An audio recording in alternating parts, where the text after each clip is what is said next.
जी नमस्कार। पंजाब केसरी टीवी देख रहे सभी दर्शकों का स्वागत। एक बार फिर आपसे लाइव जुड़े हैं प्रयागराज के तट से, जहां पर महाकुंभ का आज जो है विधिवत रूप से जो है आगाज। डेरा बाबा रुद्रानंद के महाराज आचार्य हेमानंद जी महाराज जी, उनसे जानेंगे कि क्या कुंभ का महत्व है और किस तरीके से जो लोग यहाँ नहीं आ पाए हैं वो भी किस तरीके से यहाँ पहुँच सकते हैं। आश्रम की तरफ से क्या व्यवस्था की गई है और कुंभ को लेकर खासकर जो डेरा प्रशासन है उनकी तरफ से क्या तैयारियाँ की गई हैं। जी महाराज जी, पहले तो स्वागत है पंजाब की सेना। जी महाराज जी, पहले तो ये जो महाकुंभ का आयोजन हो रहा है और ये इस बार जो हो रहा है महाकुंभ के लिए, वो क्या ऐसा विशेष है कि ये बाकी जो अर्धकुंभ या बाकी उसमें आते हैं उससे अलग है।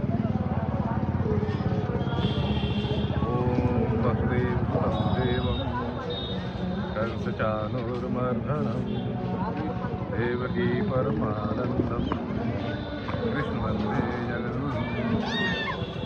सबसे पहले मैं आप जो पंजाब केसरी से ऊना डिस्ट्रिक्ट से यहाँ आप पधारे हुए हैं, आपका हार्दिक मैं स्वागत करता हूँ कि आप इतनी दूर से इस महाकुंभ के लिए और अपने शिष्यों भक्तों के लिए इस अद्भुत दृश्यों को दिखाने के लिए यहाँ आप पहुँचे हुए हैं, तो आपका बड़ा बड़ा धन्यवाद। ये महाकुंभ का पर्व आप देख ही रहे हैं, जो मेरे पीछे ये कुंभ का दृश्य आप देख रहे हैं, ये अपने आप में एक अद्भुत दृश्य है, देखने लायक है। इसको देखने मात्र से लगता है कि साक्षात स्वर्ग यहाँ उतराया हो। और शास्त्र भी जी कहते हैं कि इस महाकुंभ में देवी देवता भी स्नान करने के लिए और इस मृत्यु लोक के भक्तों को दर्शन देने के लिए वो आते हैं। ये महाकुंभ है।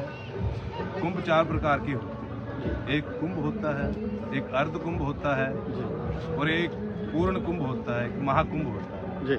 अर्ध कुंभ जो है वो 6 साल के बाद हरिद्वार में और यहाँ इलाहाबाद में किया जाता है, प्रयागराज के सराज में। वो अर्ध कुंभ होता है, जिसे अर्ध कुंभी भी कहते हैं, वो 6 साल के बाद आता है। और एक पूर्ण कुंभ होता है जो 12 साल के बाद आता है। और एक होता है महाकुंभ जो 144 साल के बाद आता है। यानी एक कुंभ 12 साल के बाद आएगा, उसके बाद फिर दूसरा कुंभ 12 साल के बाद आएगा। इस प्रकार जो पूर्ण कुंभ है, जब उसके 12 वर्ष पूरे हो जाते तो 12 गुना 144 वर्ष के बाद तब आता है, जब 12 कुंभ इकट्ठे हो जाते हैं तो 12 कुंभ मिलाकर वो 144वां जो महाकुंभ बन जाता है। तो ये वो महाकुंभ है जो 144 वर्ष के बाद आ रहा है। महाराज जी, मेरा सवाल रहेगा कि जो जैसे डेरा प्रशासन अपने स्तर पर ऊना जिला में और बाकी अन्य स्थानों पर जो है भक्तों के लिए विशेष रूप से सुविधाएं रखता है, हरिद्वार की बात करें या मथुरा की बात करें, तो जो लोग इस महाकुंभ में प्रयागराज में आने के इच्छुक होंगे तो डेरा की तरफ से ऐसी कोई व्यवस्था की गई है कि वो लोग यहाँ आ पाएं या उनके रहने खाने की या कोई व्यवस्था की? पूर्ण व्यवस्था है उनकी। ये पूज्य श्री गुरु महाराज जी की कृपा, उनका आशीर्वाद है कि जिस प्रकार हरिद्वार में अपना आश्रम है, दिल्ली में अपना आश्रम है, चारों आश्रमों में 24 घंटे दिन रात हमारी लंगर की व्यवस्था है। उसी प्रकार जब जब यहाँ कुंभ होता है, यहाँ प्रयागराज के राज में महाकुंभ हो रहा है, तो पूज्य श्री गुरु महाराज जी के आशीर्वाद से, उनकी कृपा से यहाँ ना कि हिमाचल वालों के लिए, देश विदेश से जितने भी लोग आ रहे हैं उनके लिए 24 घंटे लंगर, नाश्ता, लंच, डिनर की व्यवस्था की गई है।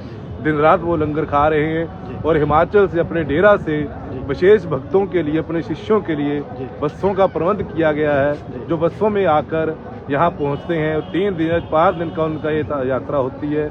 यहाँ आकर वो महाकुंभ में स्नान करते हैं, डुबकी लगाते हैं, गंगा यमुना सरस्वती की कृपा प्राप्त करते हैं, प्रयागराज की कृपा प्राप्त करते हैं। और उनके रहने के लिए यहाँ सच्चा बाबा आश्रम के एक स्वामी जी हैं जो यहाँ के अध्यक्ष हैं, उन्होंने उनके रहने के लिए पूर्ण व्यवस्था की हुई है।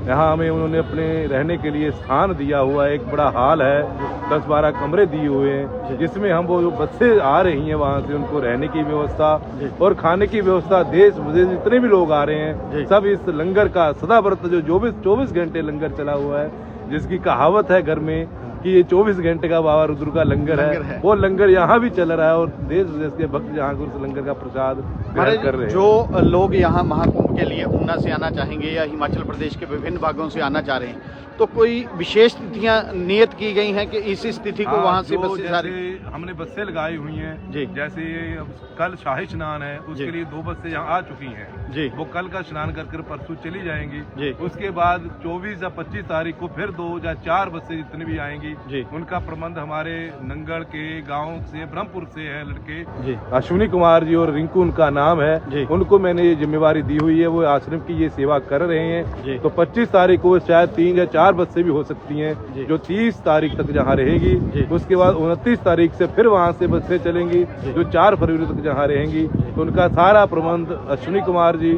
और रिंकू कर रहे हैं, वो सारी ये देख रेख कर रहे हैं। वहाँ से बसों को हरी झंडी हमारे ट्रस्ट के सेक्रेटरी प्रवीण शर्मा जी हैं, वो देते हैं, वहाँ से व्यवस्थित करके उनको यहाँ भेज रहे हैं। आश्रम से क्वांटलों के हिसाब से यहाँ राशन आया हुआ है, बिस्तर आया हुआ है, सब व्यवस्था यहाँ हमने कर की है।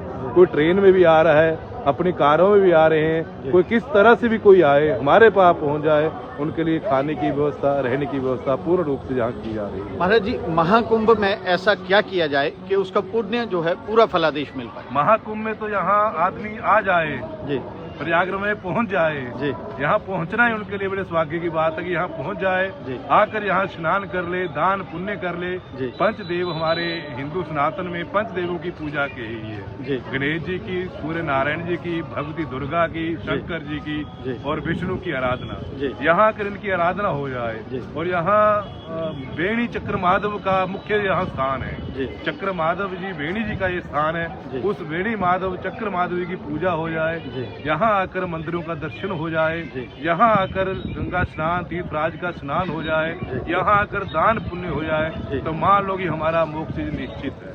शास्त्र कहते हैं इस बात को कि इस महाकुंभ में देवी देवता भी स्वर्ग से आकर यहाँ स्नान करते हैं और अपने भक्तों को यहाँ आकर वो दर्शन देते हैं। मेरा एक आखिरी सवाल कि जो लोग महाकुंभ में नहीं पहुंच पाएंगे किसी भी दशा में, कोई किसी की मजबूरी हो सकती है या कोई ऐसे साधन नहीं बन पाते हैं, हाँ, वो तो ना वो आ क्या? पाए, जी उसके लिए उनको अपने आप को कोई गिलानी नहीं करनी चाहिए। जी। कोई नहीं यहाँ कुंभ स्नान करने आ पा रहा है, कुछ की अपनी मजबूरी है, जी। वो हरिद्वार में स्नान कर सकता है। जी। हरिद्वार में नहीं जा पाए तो अपने गांव में कोई नदी हो वहाँ स्नान कर सकता है। जी। नदी भी ना हो तो कुएं में स्नान कर सकता है। जी। कुएं में भी ना स्नान कर तो हम सब सनातनी जी। हैं, हम हिंदू धर्म को मानने वाले हैं। जी। हमारे घर घर में गंगा जल का स्थान बना हुआ, गंगा जल पहुंचा हुआ है। जी। तो अपने घर में वो जिस जल से वो स्नान करे उस जल में जी। गंगा जल को डाले तो उसका महाकुंभ स्नान माना जाएगा। जी। ये भी नहीं वो कर सकते हैं तो केवल मन से आंखें बंद करें और मन से इस महाकुंभ का ध्यान करें, मानसी स्नान कर लें, मानसी डुबकी निकालें,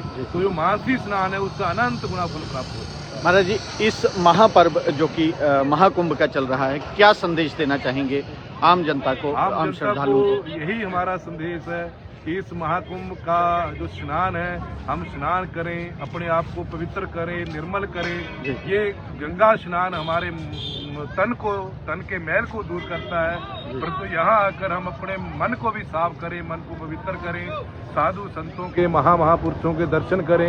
यहाँ तो ऐसे ऐसे भी संत आए हुए हैं जो 12 साल बाद कुंभ में बाहर आते हैं, 12 साल कुंभ के बाद न जाने वो कहाँ फिर चले जाते हैं। ऐसे दिव्य दिव्य दर्शन यहाँ हमें उनके प्राप्त हो रहे हैं। उनका दर्शन प्राप्त कर कर हम अपने आने वाले जीवन में, ये जीवन तो हमारा जैसा कैसा बीत गया पिछला जीवन, पर कुंभ में कुंभ का स्नान कर कर हम अपने आप को इतना पवित्र कर लें, इतना निर्मल कर लें, हमारे मन से काम क्रोध लोभ ईर्ष्या द्वेष सब जब बाहर निकल जाएं। इस कुंभ का सबसे बड़ा लाभ यही है कि हमारे जो अगला जीवन हो वो परमात्मा के लिए समर्पित हो जाए। जी धन्यवाद जी।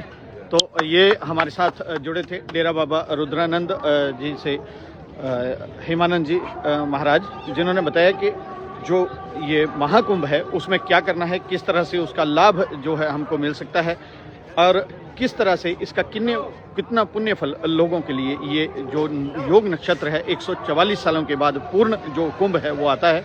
बने रहिए पंजाब केसरी टीवी के लिए। अनिल ठाकुर, प्रयागराज।